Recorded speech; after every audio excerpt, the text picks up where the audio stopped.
All right, here we are working on this here 944 with the 6-liter V8 in it. We're going to talk a little bit about this big brake upgrade that we tried to do and what we got to do to actually get it to work on this car. It's a little more complicated than we thought it was.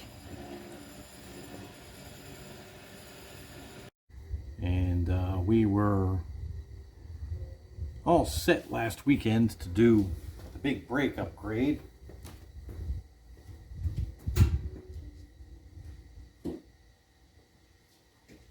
And so we tore into it and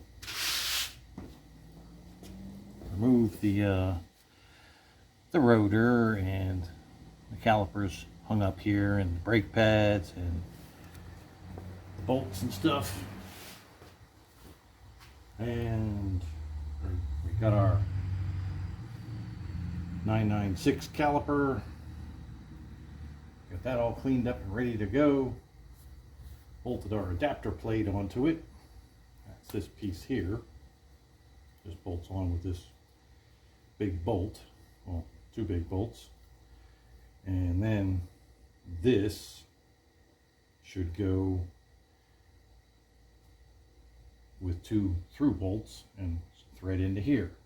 But unfortunately, got to that part, and if you can see that or not, but this hole spacing is 3 inch.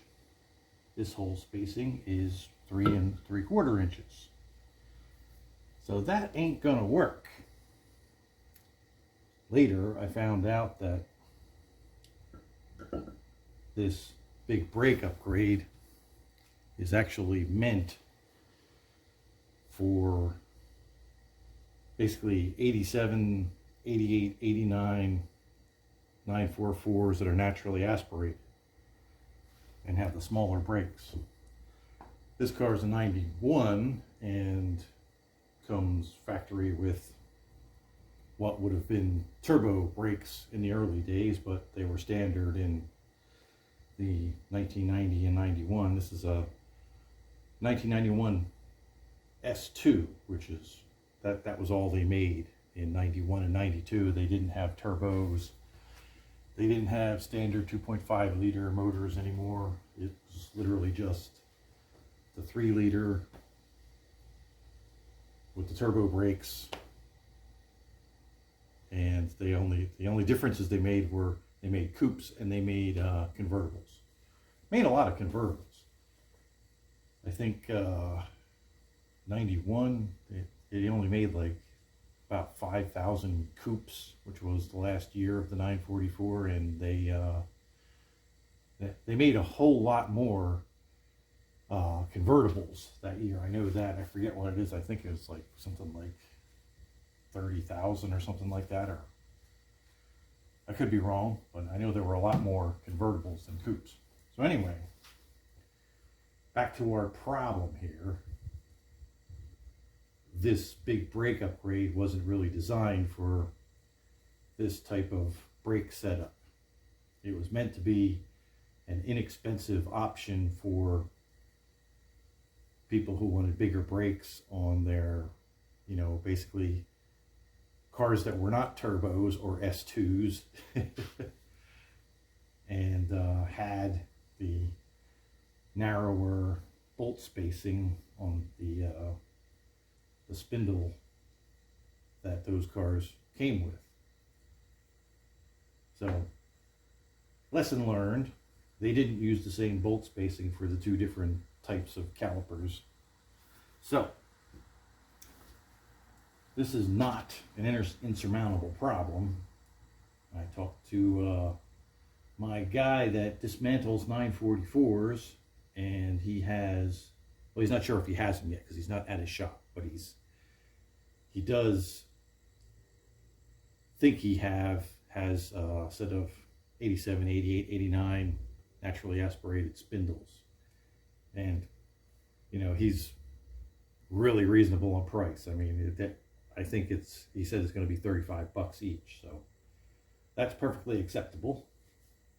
For $70, I will definitely do it, and we can get our big brakes on there and move on with our lives like we're trying to do. The only real problem I see with that is we just spent a whole lot of time and effort to get all four wheels aligned properly, and that is going to have us we'll have to realign the front again. I mean, the toe will probably be the same, but these are the two bolts that bolt the strut to this spindle assembly. So you've got to take those two bolts out, take the through bolt out of the clamp bolt out of the ball joint, and pop the tie rod loose. Then you can pull this part off. But the upper one of these bolts is actually the camber adjustment. So actually, now that I think about it, I guess it's just going to be the camber that has to be readjusted, because you'll have those bolts in and out. The toe theoretically shouldn't change, but we'll check it anyway. And if you remember, actually measuring the caster is like the biggest pain in the butt out of any of those three things that you have to do with the front end of these things. So that's the update. Hopefully we'll get back on it next weekend.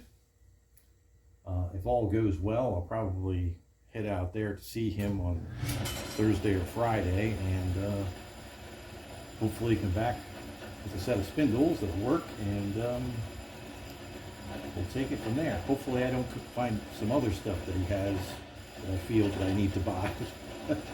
That's the only danger of going to a place like that. You might end up bringing some more work home.